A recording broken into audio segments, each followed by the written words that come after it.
A very good afternoon to you. Welcome to the news at 1 on Dominion Television, Ibadan. I am Pat Aito. The federal government has announced the landmark initiative under the Renewed Hope agenda to deliver 77,400 social housing units across Nigeria and launched new Renewed Hope cities in Lagos, Abuja and Kano in a move to tackle the country's housing deficit. This was disclosed by the Minister of State for Housing and Urban Development, Yusuf Atta, in a statement saying that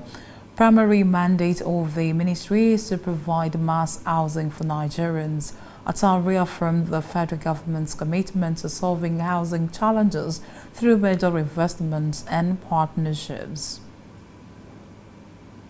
The Special Advisor on Media and Information Strategy to President Bola Tinubu, Bayo Ononuga, has said that Nigerians will soon experience a reduction in cost of living as the effects of the administration's economic reforms start to materialize. Speaking to newsmen in Lagos, Ononuga highlighted that the president had not only introduced progressive reforms but had also tackled challenges that previous administrations avoided. He added that 2 years is an insufficient yardstick to fully measure the administration's achievement, noting that policy experts typically assess the impact of policies over a period of 10 years to 12 years.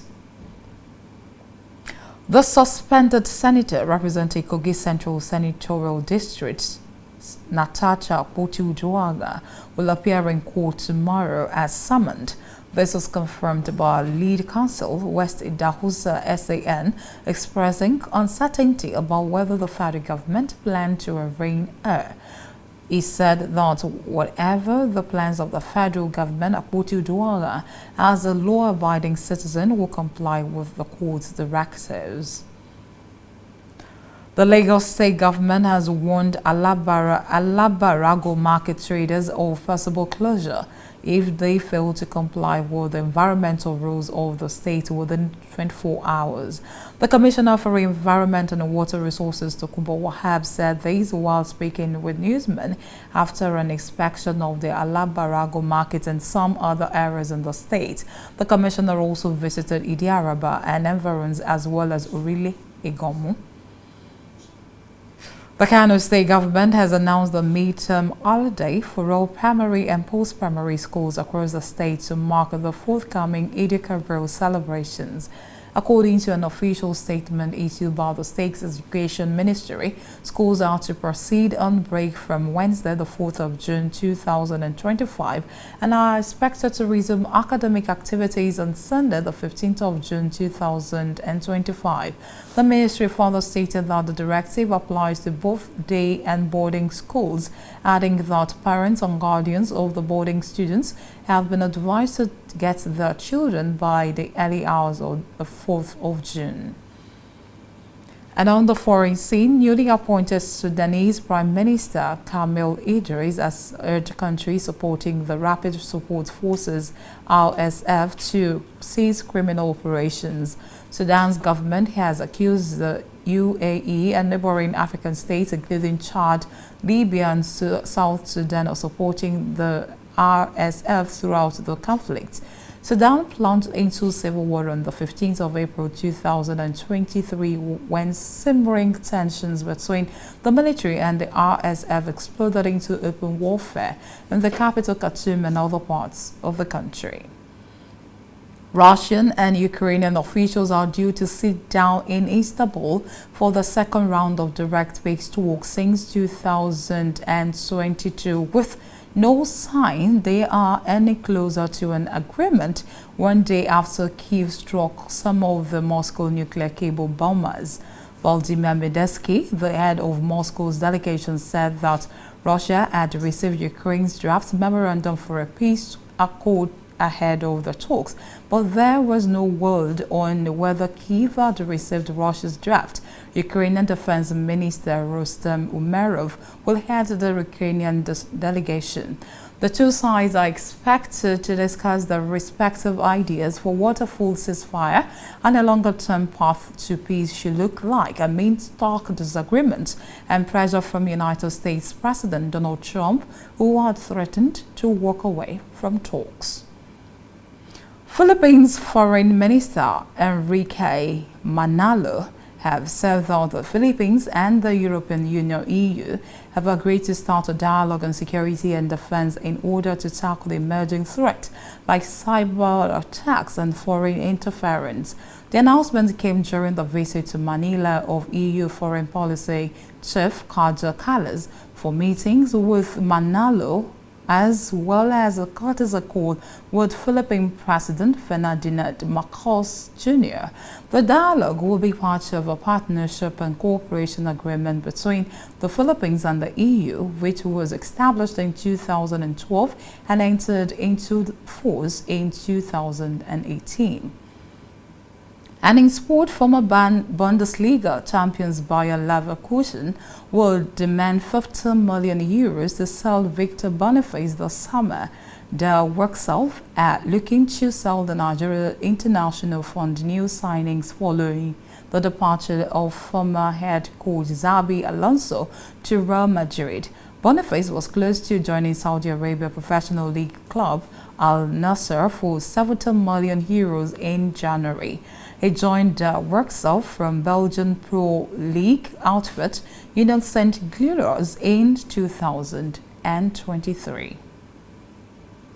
Always know that you can visit our website at www.dominion.org.ng to watch us live and interact with us. You can also follow us on all our social media platforms: Facebook, Instagram, TikTok, YouTube, and LinkedIn at Dominion Broadcast, and on X at Dominion Cast. And that was the news at 1 on Dominion Television. Thank you so much for watching. Good afternoon.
Ẹ káàsán o,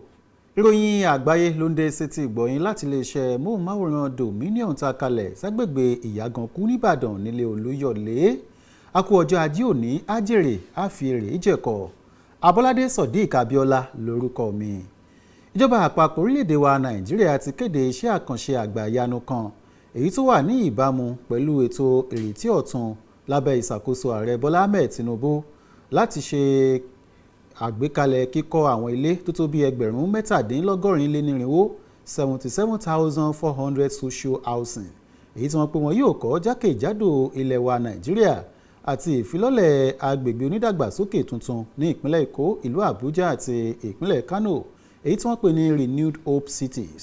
Gẹ́gẹ́ bí ẹni tí í ṣe alákòóso kejì fún iléeṣẹ́ tó mójútó ọ̀rọ̀ lẹ́gbẹ̀ẹ́ àti ìdàgbàsókè àwùjọ nílẹ̀ yìí Yusuf Atta ṣe filéde nínú àtẹ̀jáde tó fi ṣọwọ́ sáwọn oníròyìn lópin ọ̀sẹ̀ tá a wà yìí ó pé ètò náà ló wà ní ìbámu pẹ̀lú akitiyan ààrẹ Bọ́lá Ahmed Tinubu láti wá ojútùú àti ọ̀nà àbáyọ sí ìpèníjà àìrílégbé àwọn èèyàn ilẹ̀ yìí. Ó tẹnumọ́ wípé ìjọba àpapọ̀ orílẹ̀-èdè yìí iná ló dágbálé ètò ọ̀hún láti rí i dájú wípé ọ̀nà àbáyọ alálò pẹ́pẹ́pẹ́ ló wà o fún ìṣòro àìrílégbé ọ̀gọ̀rọ̀ àwọn èèyàn lórílẹ̀-èdè wa Nàìjíríà. Ẹ̀wẹ̀, olùdámọ̀ràn pàtàkì àgbà fún ààrẹ Bọ́lá Tinubu lórí ìròyìn àti ìfitónilétí nílẹ̀ yìí Báyọ̀ Ọ̀nànúgà ti ṣàlàyé wípé láìpẹ́ láìjìnà àwọn èèyàn orílẹ̀-èdè yóò bẹ̀rẹ̀ sí ní mọ gbé ìgbé ayé nígbé olóore o tí wọ́n sì mọ gbádùn wẹ̀lẹ̀kù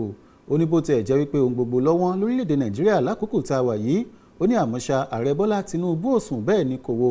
láti rí dájú wípé láìpẹ́ láìjìnà lohun gbogbo dìrọ̀rùn fún àwọn èèyàn ilẹ̀ yìí. Ọ̀rọ̀ yìí ni Báyọ̀ Ọ̀nànúgà sọ di mímọ̀ lákòókò tó ń tàkúrọ̀sọ pẹ̀lú àwọn oníròyìn ní ìpínlẹ̀ Èkó lópin ọ̀sẹ̀ tí a lò tán. Ó ní bó tiẹ̀ jẹ́ wípé àwọn ìjọba tó ti kó gbá wọlé òun náà ni wọ́n gbára sá o fún ìpèníjà eléyìí tó yẹ kí wọ́n kojú láti wá ojútùú sí ọ̀rọ̀ ilẹ̀ yìí ńgbà náà. Ó ní àmọ́ṣá ààrẹ Bọ́lá Ahmed Tinubu ló ti kojú gbogbo ìpèníjà ọ̀hún tó sì jẹ́ pé láìpẹ́ láìjìnà àtúntò ọ̀tun eléyìí tó ṣe lórí ọrọ̀ ajé èrìjẹ rẹ̀ yóò padà dé iwájú tolórí tẹlẹ̀mú èèyàn ilẹ̀ yìí tí wọ́n sì mọ gbádùn àwọn àkókò tó le yìí torí pé ìgbà tó le kì í pẹ́ lọ àwọn èèyàn tó bá jẹ́ akínkanjú iná ni wọ́n mọ̀ pẹ́ lórílẹ̀. Ó wáá fi kún ó pé gbèdéke ọdún méjì ò tó láti ṣe òdiwọ̀n bí ìṣàkóso ààrẹ Bọ́lá Ahmed Tinubu ṣe gbé wọn tó olókèrè tán àwọn tí wọ́n jẹ́ akọ́ṣẹ́mọṣẹ́ nípa ọ̀rọ̀ ìlú àti ọ̀rọ̀ àwùjọ ọdún 10 sí ọdún 12 iná ni wọ́n mọ̀ lò lórí ìgbéléwọ̀n láti mọ ibi tí nǹkan dé dúró lórí ìṣàkóso yòówù tó bá ń darí ìlú. Ẹ̀wẹ̀, aṣòfin àgbà tó ń sojú àárín gbùngbùn ẹkùn ìdìbò ìpínlẹ̀ Kogi nílé ìgbìmọ̀ aṣòfin àgbà ilẹ̀ yìí Sẹ́nítọ̀ Natasha Akpoti-Nduah ìròyìn fìdí ẹ̀ múlẹ̀ pé yóò yọjú sílé ẹjọ́ gíga ìjọba àpapọ̀ tó wà nílùú Àbújá lọ́la òde yìí lẹ́yìn tí wọ́n ti fi ìwé pè báyìí.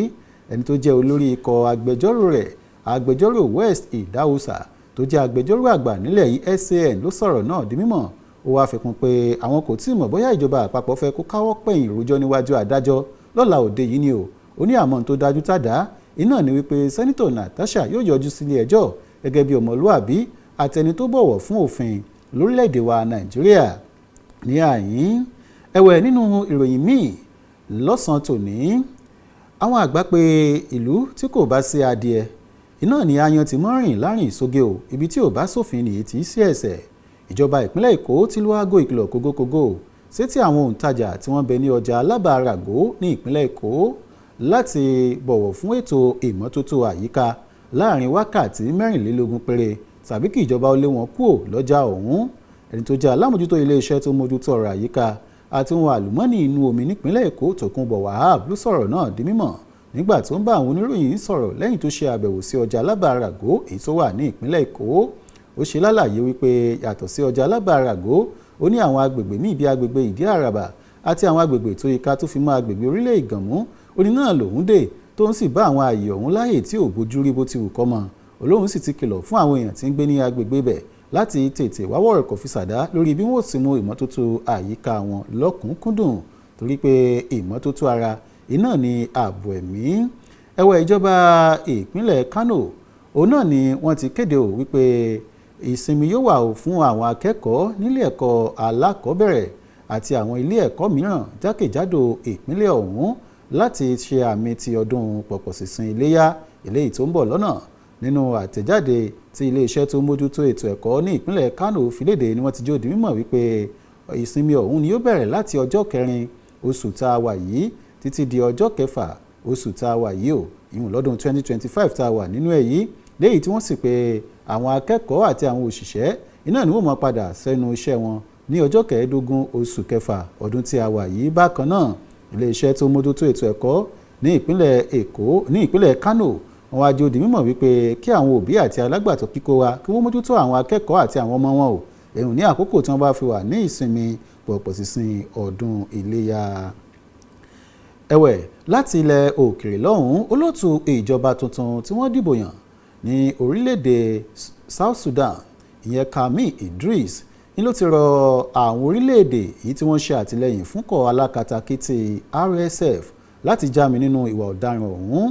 Ìṣàkóso orílẹ̀-èdè Sudan ó ní wọ́n ti kọ́ fi ẹ̀sùn kan ìjọba orílẹ̀-èdè United Arab Emirates àti àwọn orílẹ̀-èdè míì lápá ilẹ̀ adúláwọ̀ bíi orílẹ̀-èdè Chad orílẹ̀-èdè Libya tó fi mọ́ orílẹ̀-èdè South Sudan lórí pé wọ́n ń ṣe àtìlẹ́yìn fún ikọ̀ alákatakítí RSF eléyìí tí ń fi wọn lápè lẹ́ka ètò ààbò ní orílẹ̀-èdè ọ̀hún láti ọjọ́ kẹẹ̀ẹ́dógún oṣù kẹrin ọdún tá a wà yìí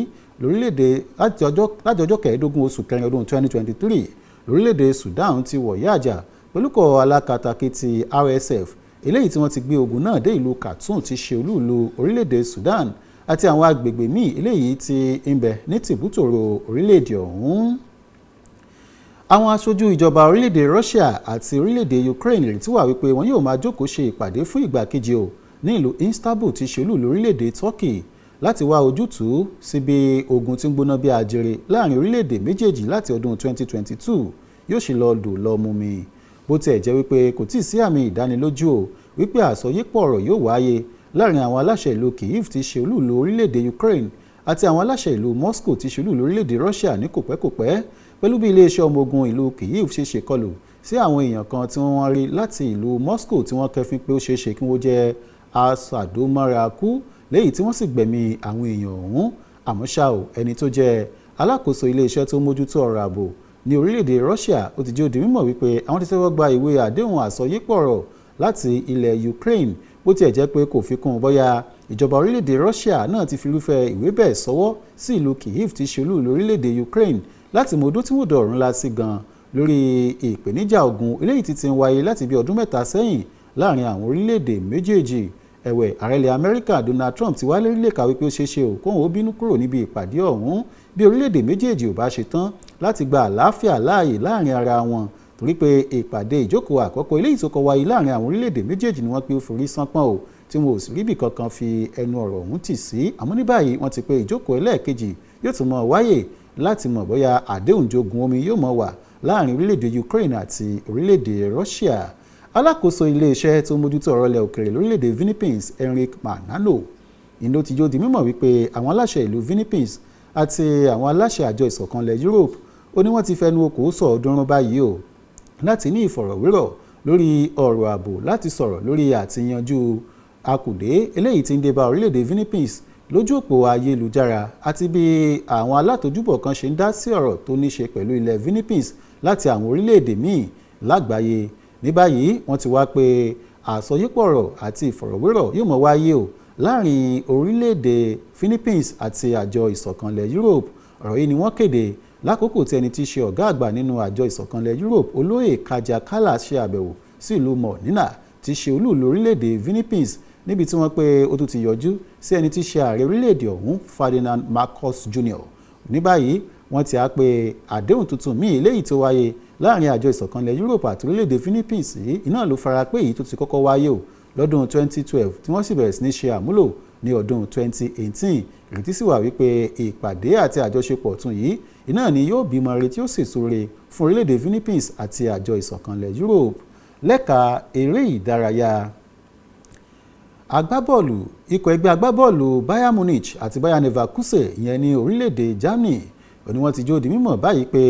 báwọn bá yọ̀ǹda àtàmátàṣe àwọn tó jẹ́ ọmọ bíbí ilẹ̀ wa Nàìjíríà ìyẹn Victor Boniface àwọn ò gba owó tó tó bíi 50 mílíọ̀nù euro lọ́wọ́ ikọ̀ ẹgbẹ́ agbábọ́ọ̀lù yòówù tó bá ṣetán láti ra agbábọ́ọ̀lù ọ̀hún. Ní báyìí wọ́n ti á pé wọ́n ti ń gbé ìgbésẹ̀ o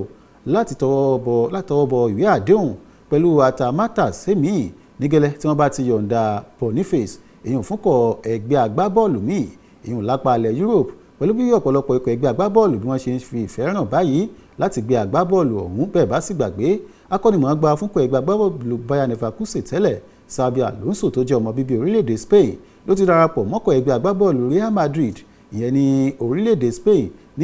ní òpin sáà tí a lò tán tírètí sì wà wípé ikọ̀ ẹgbẹ́ agbábọ́ọ̀lù Real Madrid iná ni Alonso mọ̀ ṣiṣẹ́ ìríjú rẹ̀ pẹ̀lú. Bákan náà ikọ̀ ẹgbẹ́ agbábọ́ọ̀lù kan láti orílẹ̀-èdè Saudi Arabia Al-Nassr iná ni wọ́n ti ń ṣàlàyé pé àwọn ṣetán o láti ra Boniface wọnú ikọ̀ wọn tí wọ́n sì gbìyànjú láti ṣe bẹ́ẹ̀ lóṣù kínní ọdún tá a wà yìí pẹ̀lú owó tó tó bíi 70 mílíọ̀nù euro kó tó di wípé ìdúnàdúrà náà forí sanpọn lóṣù kínní ọdún tí a wà nínú ẹ̀ yìí. Ìròyìn àgbáyé wa fún ti ọ̀sán tòní kò ní jù báyìí lọ ẹ ṣeun tẹ̀ ń wò wá tẹ̀ ń gbọ́ wá ẹ má gbàgbé láti darapọ̀ mọ́ wa láwọn ìkànnì ojú òpó ayélujára wa gbogbo ẹ kàn sí wa lójú òpó ayélujára látẹ̀káyé www.dominion.org.ng. Bákan náà lè darapọ̀ mọ́ wa lójú òpó ti ìkànnì ìbánidọ́rẹ̀ẹ́ ojú àwòlà òfin gbọ̀bẹ̀ Facebook, ojú òpó aláwòrán Instagram, ìkànnì ìbánidọ́rẹ̀ẹ́ TikTok, ojú òpó alóhùn láwòrán YouTube àti àwọn ojú òpó mìíràn bíi ojú òpó X. Ẹ darapọ̀ mọ́ wa pẹ̀lú àpèjúwe @dominioncast láwọn ojú òpó ọ̀hún. Ìròyìn àgbáyé wa fún ti ọ̀sán tòní kò ní jù báyìí lọ. Abọ́ládé Sodiq Abiola òun náà lórúkọ tèmi ẹ ṣeun tẹ̀ ń wò wá ó dàbọ̀.